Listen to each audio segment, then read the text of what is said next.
Update video গল্পতে আপনাকে স্বাগতম। আজকে আমরা এমন কিছু জিনিস দেখব যা দেখলে হয়তো আপনার মাথা ঠিক থাকবে না। তো চলুন ভিডিওটি শুরু করা যাক। তাহলে প্রথমে দেখা যাক কাঠের মাধ্যমে কিভাবে গাড়ি তৈরি করা হয় এবং সেগুলো কিভাবে ব্যবহার করা হচ্ছে।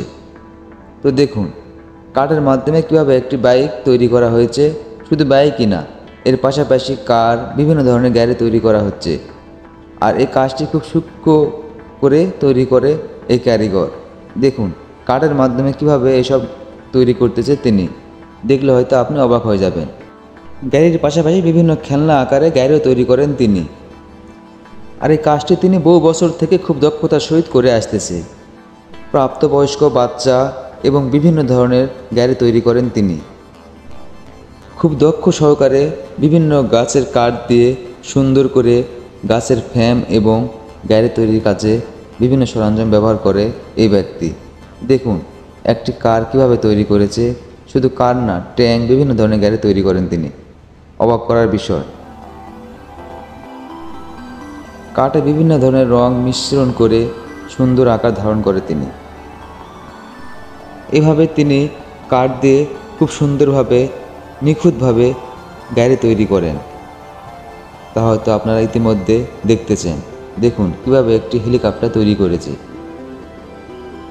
এই দেখুন এমনভাবে একটি ট্রেন গাড়ি তৈরি করেছে, বোঝার মতো ক্ষমতায় নেই। এ একটি অবাক করা বিষয়। মোটরসাইকেল গাড়ি নষ্ট হয়ে গেলে আমরা কতই না ভোগান্তির মধ্যে পড়ি, কিন্তু ছোট্ট একটি গাড়ি, তার উপরে চাকা দিয়ে কিভাবে মোটরসাইকেল নিয়ে যাওয়া হচ্ছে। দেখুন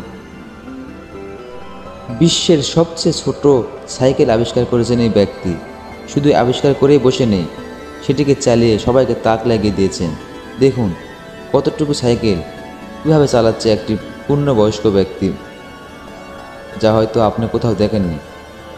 এটি কোনো জাদু কিংবা ম্যাজিক না। এই ব্যক্তি একটি জলহস্তিকে কিভাবে তরমুজ খাওয়াচ্ছে। দেখুন কি বড় হা করে রয়েছে আর কত বড় বড় দাঁত, আপনি দেখলে ভয় পাবেন। অথচ খুব সুন্দরভাবে তরমুজটি বসে দিল তার দাঁতে। দেখুন কি অবাক করা একটা কারবার। এই ছোট্ট বাচ্চাটির পোশাক পরা দেখলে আপনি হাসবেন।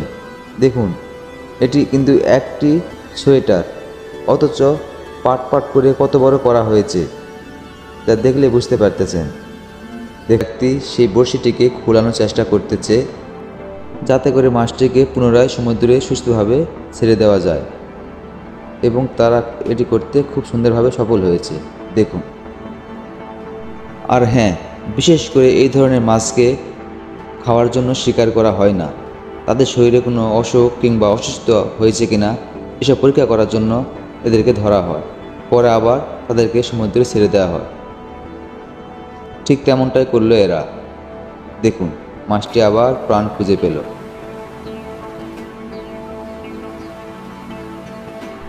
বক পাখি আমরা অনেকেই চিনি, কিন্তু এই বক পাখি সব পাখিদের চেয়ে অন্যরকম। এর ঠোঁটটা এতটাই শক্তিশালী যে শুধু মাছ কেন, এর ঠোঁট থেকে রেহাই পায় না যে কোনো বড় ধরনের বিষাক্ত সাপও। দেখুন কিভাবে একটি সাপকে শিকার করেছে এবং জীবিত আকারে মুখে খেয়ে ফেলতেছে। শুধু মাছ কেন, যে কোনো ধরনের বিষাক্ত সাপকেও এই বক খেয়ে ফেলতে পারে, যা হয়তো আপনারা দেখতেছেন। দেখুন জ্যান্ত একটি সাপকে খেয়ে ফেলল। আর হ্যাঁ, এই ধরনের বক যদি আপনাদের আশেপাশে কোথাও দেখে থাকেন তাহলে অবশ্যই কমেন্টে জানিয়ে দেবেন। দেখুন ভালো করে চিনিয়ে রাখুন কীরকম বক। বিমান দুর্ঘটনা সম্পর্কে আমরা অনেকেই জানি, কিন্তু চোখের সামনে আমরা যেরকম বাস, ট্রাক, বিভিন্ন ধরনের গাড়ি ঘোড়া অ্যাক্সিডেন্ট দেখতে পাই, কিন্তু বিমান সেরকমভাবে দেখা যায় না।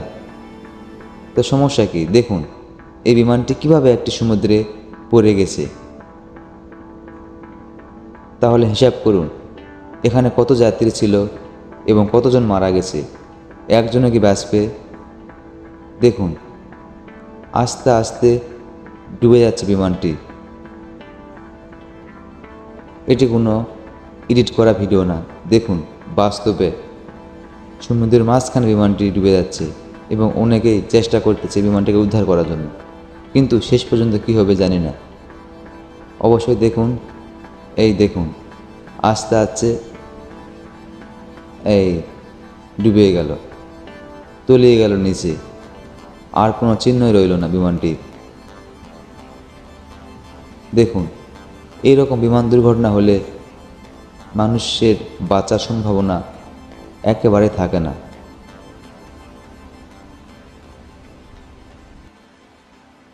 পশু পাখিদের মধ্যে কতটা নিবিড় সম্পর্ক ভালোবাসা রয়েছে তা এই ভিডিওটি সাক্ষী। দেখুন এই প্রাণীগুলো কিভাবে একে অপরের পাশে সুন্দরভাবে খেলাধুলা করতেছে। দেখুন।